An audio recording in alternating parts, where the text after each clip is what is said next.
โอเคก็ขอกล่าวสบายดีเพื่อนๆทุกๆคนที่เข้ามารับชมคลิปนี้กันเลยวันนี้ค่อย Ghost Gamer ก็จะมาแนะนำวิธีให้ปกคลิปใน YouTube มันมีมิติขึ้นหลังจากที่มาเซิร์ชใน Google ถามว่าเขาสิเฮ็ดไปเพื่ออย่างอันนี้ก็บ่ฮู้คือกันเนาะมาแนะนำเฉยๆเนาะพยายามเฮ็ดก็เฮ็ดขั้นตอนแรกเนาะเฮาลองมาเซิร์ชชื่อของค่อยเนาะช่อง Ghost Gamer เนาะโค้ดเฮาเข้าทั้งหมดก่อนแล้วก็คลิกมาที่รูปภาพเขาจะยกตัวอย่างภาพนี้กันเลยเนาะคือเป็นคลิปวีล็อกของค่อยไปภาพหน้าปกไปบุญนมัสการพระธาตุหลวงแล้วไปเจอห้องเจ้าของช่องรูม555เนาะเขาลองคลิกเข้าไปเบิ่งปุ๊บมันก็จะเปลี่ยนมาแบบนี้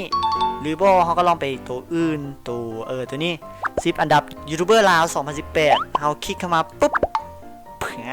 เห็นว่าก็จะมีแบบนี้มีมิติขึ้นในการค้นหาใน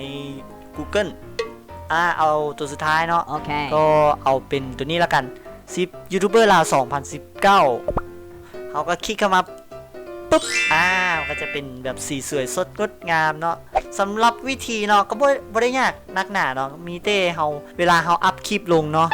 ให้เฮาใส่ภาพตัวใดก็ได้แล้วแต่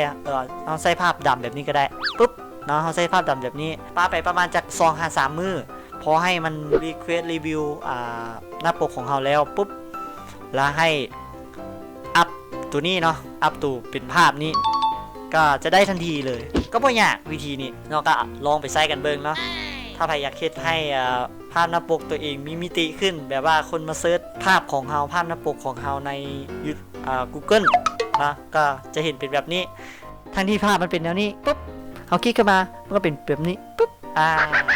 โอเคก็จบลงไปแล้วเนาะสำหรับคลิปวิธีเฮ็ดให้หน้าปกคลิปใน YouTube ของตัวเองมีมิติขึ้นหลังจากที่เฮามาเซิร์ชใน Google บ่ฮู้ว่ามีประโยชน์กันหรือบ่เนาะตั้งเฮ็ดเนาะคลิปแบบนี้ ก็ถือว่าห่างหายกันไปโดนเนาะสำหรับค่อยช่อง Ghost Gamer นี้